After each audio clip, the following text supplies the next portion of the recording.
The wind swept across the rugged plains outside Red Willow, Wyoming, carrying dust, dry grass, and the scent of pine from the distant hills.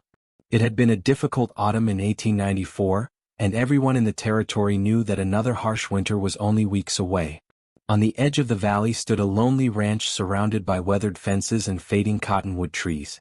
The place had once been full of laughter, but now silence lived there like an unwelcome guest. Clara Bennett, a 33-year-old widow, stood on the porch every morning before sunrise. She watched the empty road with tired green eyes that had forgotten what hope looked like.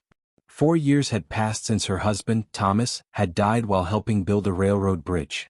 Since that day, Clara had struggled to keep the ranch alive with nothing but determination and worn-out hands. The ranch wasn't large, but it held something valuable, a fresh spring that flowed year-round. As drought spread through neighboring lands, wealthy ranch owners began buying every property that had reliable water. Clara had refused every offer. The ranch wasn't simply land to her. It was the last promise she had made to her late husband. Each refusal, however, brought new problems. Fence posts were mysteriously broken. Several cattle disappeared without explanation. Anonymous notes appeared on her porch warning her that she would eventually sell, or lose everything. Still, Clara refused to leave. That afternoon, while repairing a broken gate, she noticed a lone rider approaching through the dust. The horse looked exhausted. So did the man. He wore a faded brown coat covered in trail dust, old leather boots, and a hat that had clearly survived too many storms. A rolled blanket rested behind his saddle, suggesting he had been sleeping beneath the stars for weeks. The stranger stopped several yards from the house before removing his hat respectfully. "Afternoon, ma'am," he said. His voice was calm and steady. "My name's Cole Harper. Folks in town mentioned you might be looking for someone willing to work a ranch." Clara studied him carefully. His clothes were poor. His horse was thin. But his posture carried quiet confidence instead of desperation. "I am looking," she admitted. "Problem is, I can't pay much." Cole gave a small smile. "I'm not chasing money. I'm chasing a place where I can stay longer than a week." The word surprised her. Most drifters looked for quick wages before moving west again. This man sounded tired of running. She invited him inside for supper. The small dining room still held photographs of happier days. Dusty sunlight slipped through the windows while the smell of vegetable stew filled the room. Neither of them spoke much while eating. Finally, Clara placed her spoon down. "I need to ask something unusual." Cole looked up. She hesitated for only a second. "I don't need a ranch hand. I need a husband." Silence filled the room. Outside, the wind rattled the windows. Cole blinked, uncertain he had heard correctly. "I'm sorry?" Clara folded her hands together. "This isn't about romance. It's about survival." She explained everything.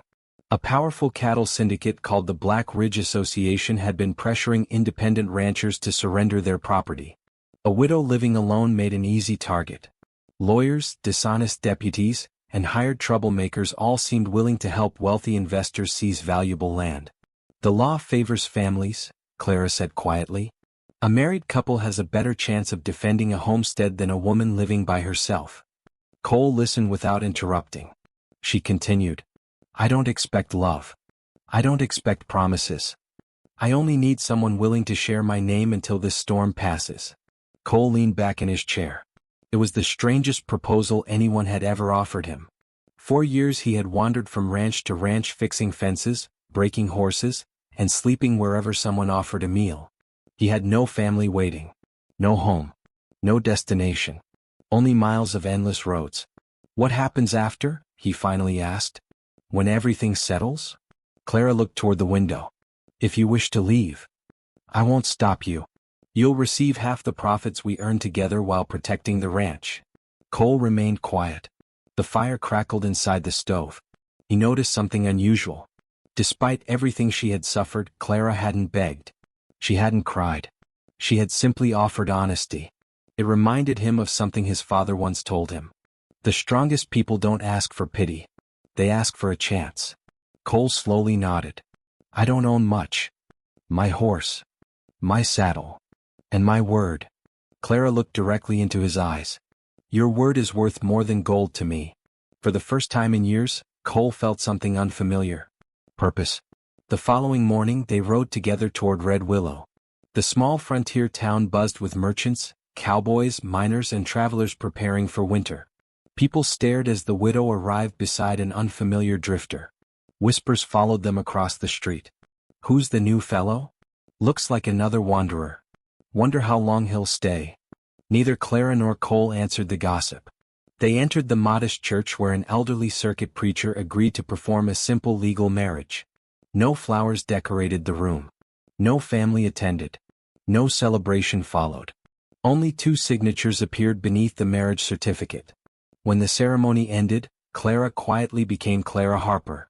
Outside the church, a polished black wagon waited beside the road.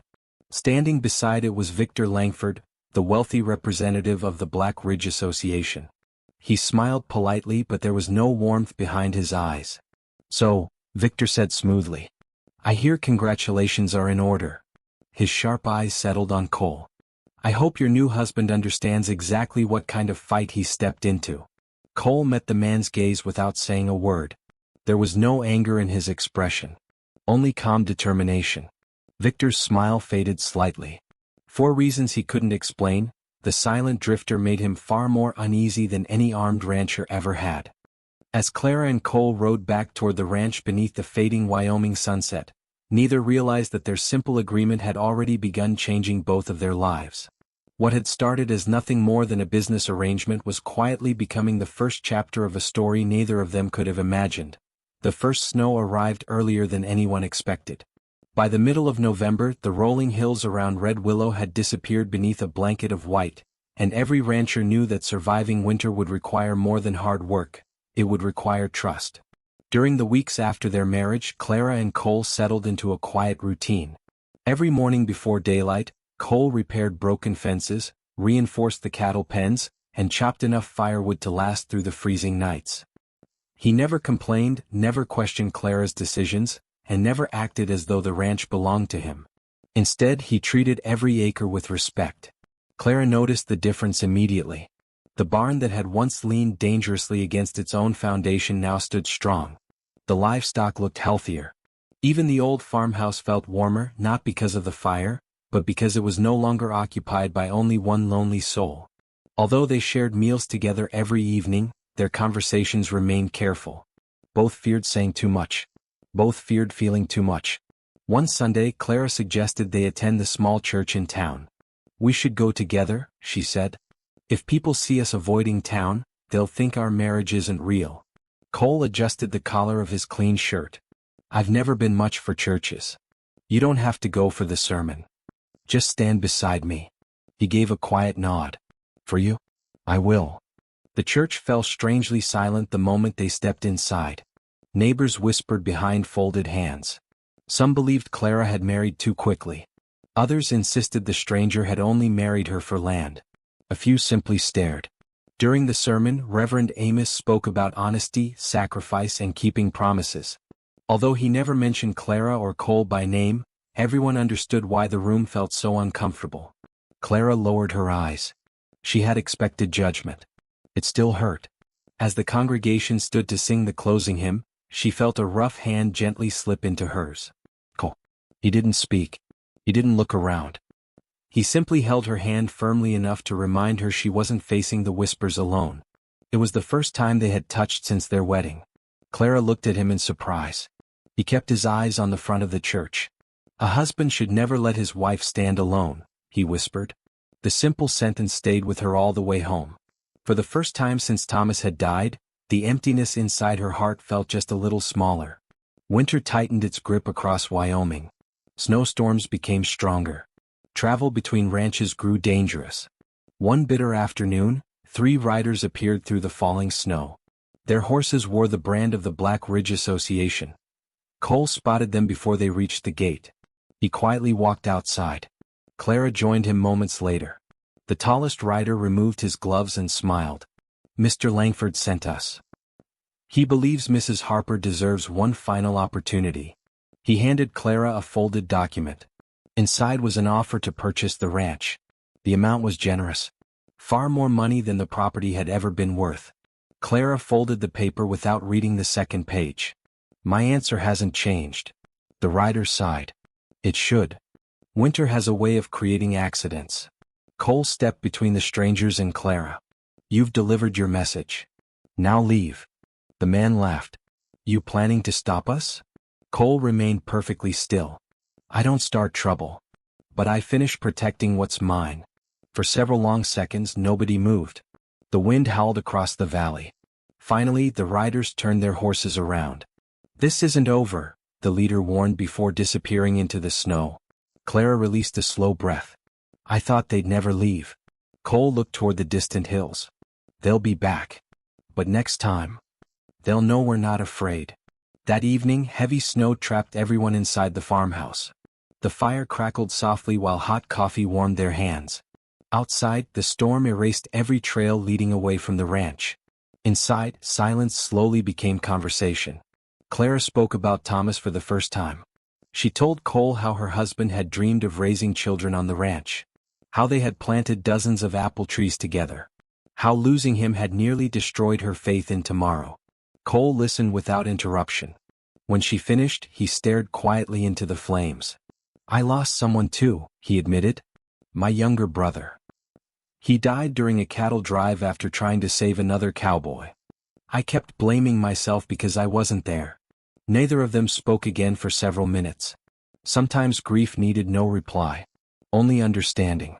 As winter slowly gave way to spring, something unexpected had changed between them. The contract no longer mattered. Their shared breakfast, late-night conversations, working side by side, laughing over burned biscuits, helping one another through long storms. Those moments had quietly replaced every line written on the marriage agreement.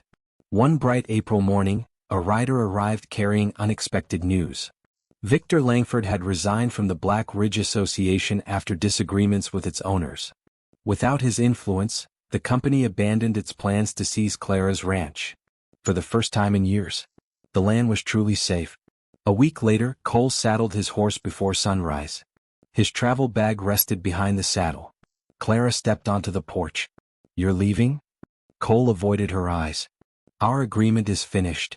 You don't need me anymore. The words struck harder than she expected. She slowly walked down the porch steps until she stood beside him. I asked you to stay because I needed protection. Her voice trembled.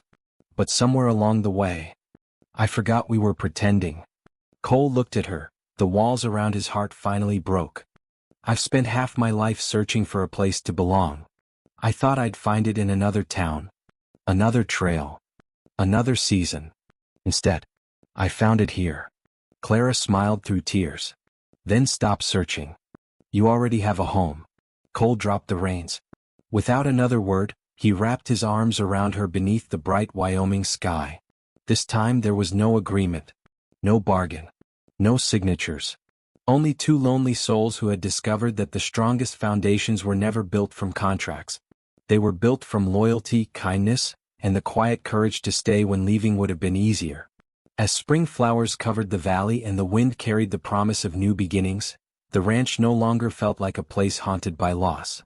It had become exactly what both of them had searched for across countless lonely miles. It had become home.